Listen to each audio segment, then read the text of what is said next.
देश में लोकसभा चुनाव के लिए मतदान की प्रक्रिया समाप्त हो चुकी है और कल मतगणना होनी है। भारतीय जनता पार्टी के लिए भी प्रतिष्ठा का विषय है और उसी के साथ साथ ओम प्रकाश राजभर के लिए, क्योंकि इनके बेटे भी इस बार प्रत्याशी के रूप में मैदान में है। हमारे साथ खुद ओम प्रकाश राजभर मौजूद हैं। कल मतगणना का दिन है सर, तो उत्साहित हैं या लगता है कि किसी तरीके की कोई बेचैनी है? कोई बेचैनी नहीं कि चुनाव एक तरफा है, जनता चुनाव लड़ रही है। वो क्यों लड़ रही है कि जब धरातल पे जाएंगे तो जो अनाज गोदामों में सड़ रहा था वो जनता के बीच में जा रहा है, जनता उसको इस्तेमाल कर रही है और वो जनता कह रही है कि मोदी जी के आने पर गोदामों में सड़ने वाले राशन हमारे घर तक आ रहे हैं। दूसरा, जो गरीब इलाज के लिए पैसा पा रहा है, आयुष्मान कार्ड के बदौलत 5 लाख रुपया, उससे वो खुश है। किसान खुश है किसान सम्मान निधि से, और महिलाएं पुरुष सबके लिए एनडीए सरकार ने काम किया। जैसे 33% आरक्षण राजनीति में लोकसभा राज्यसभा से महिलाओं के लिए पास किया गया। 3 करोड़ महिलाओं को लखपति दीदी बनाने की जो सोच है, आने वाले दिनों में सोलर पैनल लगा करके 75% सब्सिडी पर हम बिजली फ्री देने की तैयारी कर रहे हैं। कानून भी पास हो गया है, वो क्रियान्वयन में है। तो गरीब को क्या चाहिए? बिजली, पानी, दवाई। 4 करोड़ लोगों को फिर इन प्रधानमंत्री आवास देने की तैयारी हो। अच्छा, ये राजीव राय ये बात क्यों कह रहे हैं कि इस बार जो है वो चुनाव फंस गया है? वो बहुत तरीके के हमले किए उन्होंने आपके ऊपर, इसको आप किस तरीके से देखते हैं? देखिए, हम लोगों के बुजुर्ग नहीं बोल पाते हैं और उनकी जाति के अंडे बोलते हैं, ठीक है। और अब तो टाइम आ ही गए हैं, हमको अंदाजा कि 24 घंटे बाद रिजल्ट शुरू हो जाएगा, मालूम हो जाएगा कि कहाँ है। अखिलेश यादव कह रहे हैं कि ये एग्जिट पोल नहीं है, ये मोदी पोल है। इसको आप किस तरीके से देखते हैं? यही बात राहुल गांधी कह रहे हैं। अभी 2 बात और कहेंगे कि ईवीएम बदल दी गई और डीएम और एसपी को धमका करके इन लोगों ने, हाँ, ये बात ट्वीट करी है उन्होंने कि ये ईवीएम नहीं, ये डीवीएम का चुनाव है। तो जो जान गया है कि जो 4 बार सत्ता में और 40 साल सत्ता में रहने वाले लोग गठबंधन किए हैं ना, तो जो 40 साल वो गरीब, कमजोर, पिछड़े, दलित, अल्पसंख्यक की बात याद नहीं आई। 4 बार सत्ता में बैठे हुए, सत्ता खुद अखिलेश जी 5 साल सत्ता में थे, तो उनके राज में गोदामों में अनाज सड़ रहे थे, तब उनको तो ये बात याद नहीं है। अच्छा, राजभर जी, तब बड़ा माहौल बनाया विपक्ष ने कि अब जो है सरकार बना ही ली। प्रमोद तिवारी तो ये भी कह रहे हैं कि अगले जो प्रधानमंत्री हैं वो राहुल गांधी होंगे।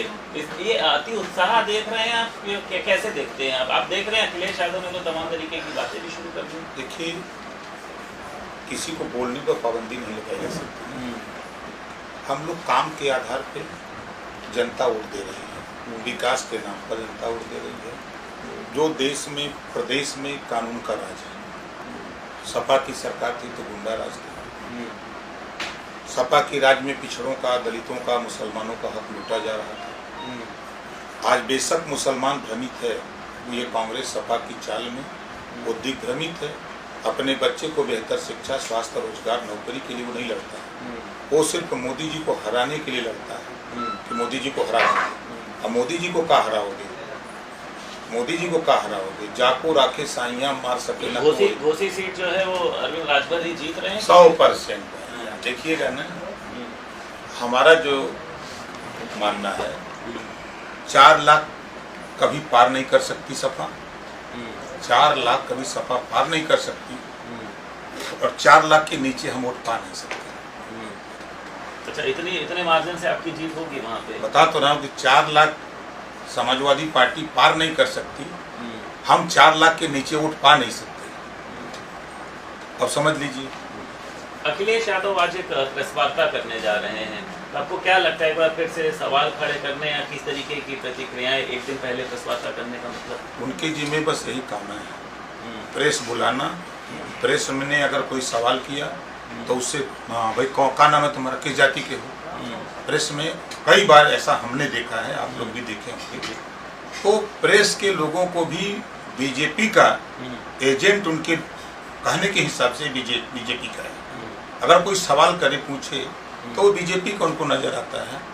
और अब अखिलेश जी की जिम्मे में बस दो काम है, एक तो प्रेस बुला करके प्रेस वार्ता करना, दूसरा ट्विटर पे ट्वीट करना, और तीसरा उनके जिम्मे काम है कि झूठ बोलना।